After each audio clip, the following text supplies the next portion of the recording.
All right, a quick update on installhardwoodfloors.com, the site that I'm building out to show everyone how to do this. It's still August 6th, same day, 5 o'clock, and some of the pages started to index, which is pretty cool. I've done some searches, and you'll see it's placing already for some of the zip code long tail keywords. Not so much yet for the city ones, but this is brands to make it new, and we'll expect to see hundreds and then thousands of pages indexed. But check this out. Same day we've got placement. So zip code flooring install.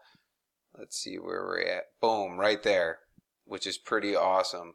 And then we can try a different zip code with a different wood floor companies. And let's see where we are. Boom, right there. So if I would have added some more keywords onto this page, I think we could have even hit for a whole lot more.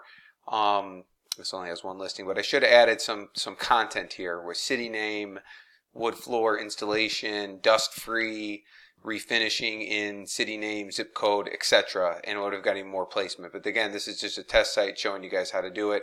And it's pretty awesome. So you can keep checking back on that site colon website. That will show you how many pages are indexed. This is really going to grow over the next few days, weeks, and then it's going to take a couple months to really start hitting its stride. My par for these sites would be, if you're getting 15 to 20 visits a day on these sites, you're going to get probably 3 to 4 phone calls, and if a couple of those convert, that's really some great money. So hope you guys start building sites, and if you have guys any questions, if anything seems confusing or you need me to clarify something, just let me know. All right, thanks a lot.